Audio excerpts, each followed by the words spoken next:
Ito po, update sa kalagayan ng Pangulong Rodrigo Roa Duterte. Relax lang siya. Cool na cool.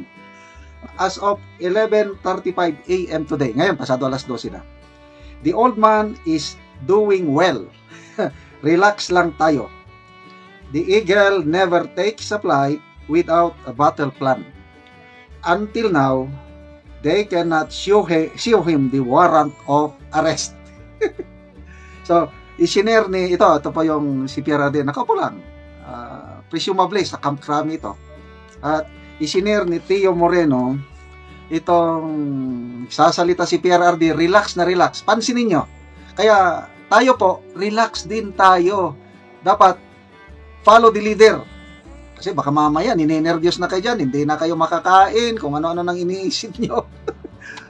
Sundin natin ang ating leader. Ito, kini-question ni PRRD yung kausap niya, hindi na ipakita kung abogado ba yon, pulis ba yon. Hinahanap niya yung warrant of arrest, wala pa daw maipakita. On the basis for detention. So, what is the law and what is the crime that I committed? Yon. Show to me now the legal basis for my being here. As apparently I was brought here not of my own volition.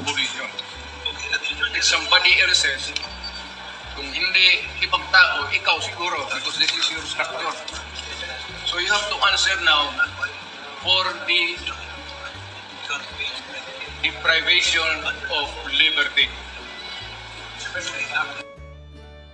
So, ulitin natin ha. Play again. For detention. On the basis for detention. So, what is the law and what is the crime that I committed? Show to me now the legal basis for my being here. As apparently I was brought here not of my own volition. If somebody else says, kung hindi ibang tao, ikaw siguro, because this is your structure. So you have to answer now for the deprivation of liberty. So, yun. Up to now, sabi ni Tio Moreno, wala silang maipakita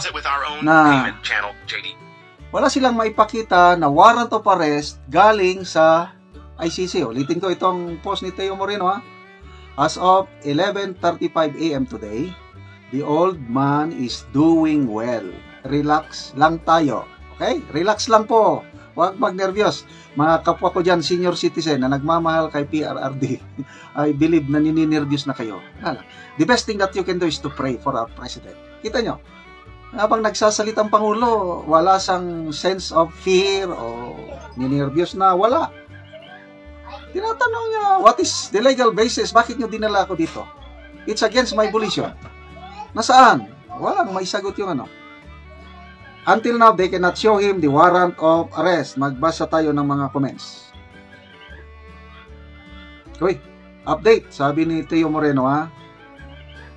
Update. May ipinakita na silang warrant of arrest. So ano kayang warrant, Tio Moreno? Galing daw sa office ni BBM. Bakit galing sa office ni BBM? Abusive authority, girason pa ang ICC. So ano kayang klaseng... Tingnan natin.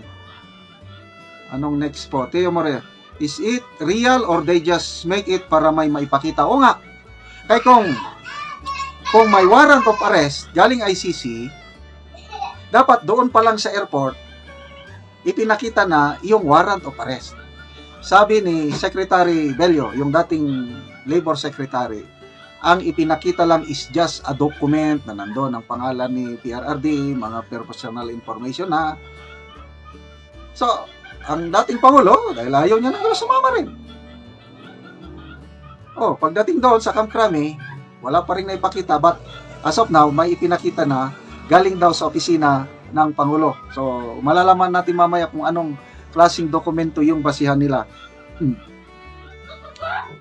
Eko, Generes, baka galing recto, warrant. Galing recto. Dandre Dulay, my heart feels heavy. but for some good, dumb, unexplained reason, I feel calm. Like the universe is unraveling and the only thing to do is let everything come to pass to see the ultimate outcome. Evil will not prosper. Never had, never will. Tama yun. Relax lang po tayo. Joan Maturan. Lord Jesus, please protect our beloved Tatay Digong. Charlotte May Lee. This angers me. Not enough curse words for what is happening. Allen Piquero Georgison. Tatay is the toughest man I've ever known. Laban lang. Tay, andito lang kami. Evil will not prosper and never will. Yun po. Tama. Cha Bandigan. I believe in Tatay Digon. They can never put a good man down. Bernadette Obial. He has the purest of heart. He is just as ready sa lahat sa mga mangyayari while we are so worried about him. His God may not be our God, but I know that He will protect him all throughout. Thank you, Tay PRRD. You're the only president in my lifetime who made our country proud. Mahigpit na yakap po. Okay, so hintayin natin ang mga wala silang maipakitang warrant of arrest, but later on, nakaproduce na, galing daw sa opisina ng presidente. So ano kayang warrant of arrest yun? Relax lang po tayo. At mga kaibigan, salamat sa inyong panonood sa ating channel. Nakakatulong kayo ng malaki sa Tribong Talaandig dahil ang sweldo sa ating channel, tinutulong natin sa tribo. Namimigay tayo ng yero at pako para ma-repair ang sira-sirang bahay ng tribo. Panoorin nyo ang video na ito. Naa namin diri sa Masimag, among bisitaon sa aking balay nga guba na gyud o matulog na.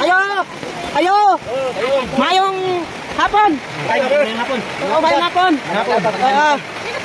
Karon mao na niyang balay ilang nanay. Na tulog na gyud. Oo, naa sa planggana. Ug ang ilang balay, buslot na gyud. Guba na ilang balay. Ang gagas nga tubig ikan sa ilang katok. Oo. Panagit. Pila na ni nanay katoy kanyang balay nanay? Balay. 25 na katoy. Oo, pwede kayo na gyud. 20 years na ni nga balay. Ang balay ni nanay, so iyang kasaluron daw sa planggana kung muulan ay ilang kahimtang muna ni guba na kanila, guba na kita ilang balay. So magtulo na gito kanang magulan tungod kay ang ilang yero babok na babok na gitang ilang balay. Nanay, nakita naman kita inyong balay nga kuha na kanang gabok na gitang inyong ato tulo na gyud kanang kuan kanang matagaan na mo gero, manguha na mo og kahoy. Kahoy mag-ready na mo. Kay matagaan na mo gero, kay nana may istak lansang pakok linsen. Kay hatag sa inyo ha. Oo. Sa Ginoo, kay naman sa dito. Oo, matagaan na mo gero. Matagaan na mo. Oo. Ano ba? Oo. Sige na, salamat.